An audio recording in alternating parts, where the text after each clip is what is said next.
Banjo-Kazooie is finally on the Switch, Call of Duty staying on PlayStation, and Star Wars ECLIPSE may not be looking too hot. All this and more on this week's episode of the Weekly News Roundup.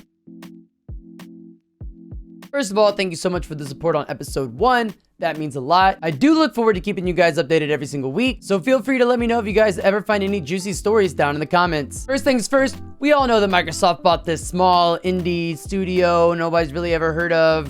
ACTIVISION, what's the notes? Blizzard? We all know this was a major acquisition. In fact, the largest in video game history, valued at $68.7 billion with a B dollars. I know you've heard this. It's basically the only thing anybody's been talking about this week, but what does it mean? So first of all, the sale is not final yet. The FTC still has to review the acquisition, and if it does go through, it's not planned to do so until late in Microsoft's fiscal year, which is June 2023. At that point, all studios under Activision Blizzard and King will report directly to Phil Spencer, the CEO of Microsoft Gaming. But until that point, we are still left with what many believe to be the core of the issue at Activision Blizzard, which is Bobby Kotick. If you don't know, he's the CEO, been at Activision Blizzard. I think they acquired them for about $500,000, so quite a while. And all around, just kind of generally disliked guy in the gaming industry. It's been reported that Microsoft approached Activision Blizzard previously, but Kotick didn't seem too interested to sell at the time. Now, among recent controversies, you know, small things like getting sued by the government for a hostile work environment, Kotick has more reason than ever to sell. The $68.7 billion acquisition is calculated by Microsoft paying $95 for every single one of Activision stock. Kotick himself owns 3.95 million shares, so due to the sale alone, he's going to be making around $400 million. The controversial CEO also has a pretty nice golden parachute to fall back on, as noted by Steven Totilo on Twitter in this chart here. If Kotick is terminated by Activision Blizzard without cause or termination by employee for good reason following a change of control, he walks away with a cool $293 million on top of the sale price. But if you look over in the column for termination by Activision Blizzard for cause, you would only get $265,000. I don't really know what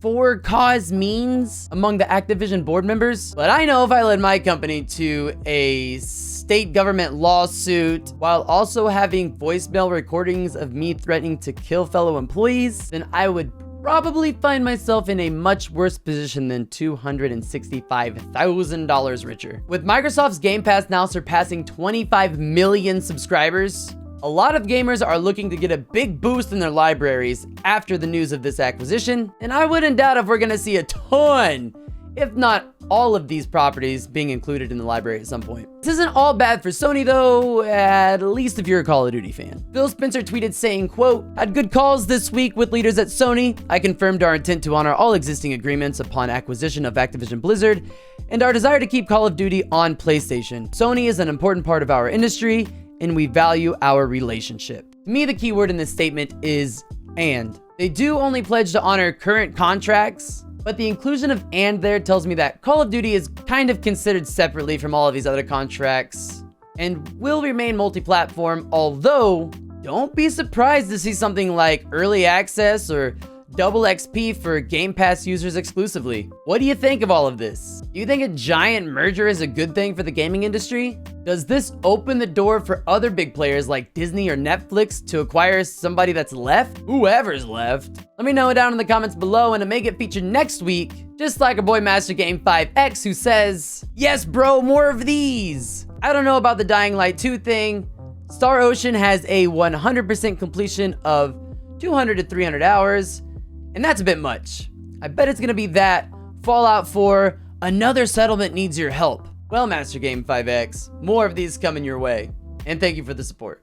I see what you're saying with the 200 to 300 hours being a lot of video game. I'm not necessarily against the idea myself, but if it does tend to be something really repetitive, such as helping settlements in Fallout, then I don't really want to play 500 hours of a drag and would rather move on to something that I find fun. So amongst all of this, there is some news from Nintendo. Banjo-Kazooie, the old classic game that you love, you know, you maybe never played, is finally on the Switch. That's right, if you have the Nintendo Switch Online Expansion Pass, as of January 21st, you can now download this game, and it's included with your subscription. If you have no other way of playing this title, you may find it worth it, just for that good old nostalgia kick. So this was a pretty news-light week overall, other than the major news that we talked about at the beginning. So now it's time to talk about some juicy rumors. Development for Star Wars ECLIPSE does not seem to be going too hot. It was previously speculated that the game may take 3 to 4 years to complete after the release of that awesome CG trailer that we got, but recent information suggests that the game may be 4 to 5 years away minimum. The main issue seems to be that Quantic Dream has decided to use the same engine that they used for prior games, such as Beyond Two Souls and Detroit Become Human. Now these games were more narrative driven, and the scope in which a player actually moved around and adventured was pretty small. Trying to extrapolate this technology to a more open world game with multiple planets to explore doesn't seem to be going too smoothly, not to mention the fact that right after the announcement of this game, Quantic Dream caught a ton of flack, and rightfully so. They too are known for having a historically toxic work environment and are currently amongst several ongoing lawsuits themselves, so it really looks like this game is up against the odds at this point. It would be awesome to see this game come out and be amazing, but 2027 is a long way away, so we'll see if this game even comes out at all.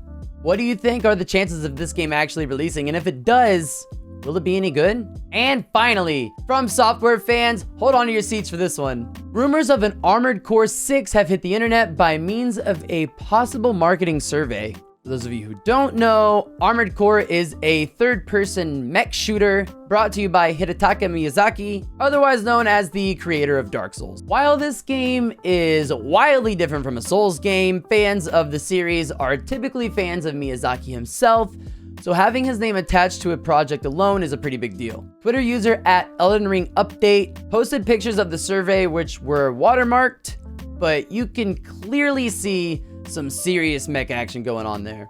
Information from the survey included 2 30-second clips of gameplay, seem to confirm it will be a third-person shooter in a, quote, overwhelmingly scaled map that represents a unique sci-fi world with dynamic mech action.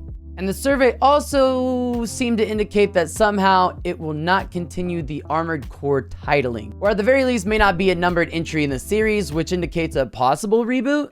I don't know about you, but this is a game I would definitely give a shot. I am a fan of the Souls series. I'm definitely looking forward to Elden Ring, which we're going to be streaming here on YouTube, so you're going to want to stay subscribed for that. Have any of you ever played any of the Armored Core series? I personally have not myself, but this is some information that definitely has me excited for some future From Software games. Guys, thank you so much again for coming through to hang out with me during week 2 of our news roundup. We do stream pretty much every night over at twitch.tv/precision. If you do want to join us over there, it's mostly Pokemon, but we have a lot of fun, and we'd love to see you. We also stream every Monday night here at youtube.com. If you want to come join us for some of those, or if you like the content, please hit that subscribe button. If you like this video, please consider giving it a thumbs up, saying that you liked it, because that really helps. I hope you all have a fantastic week, and we will see you guys in the next one.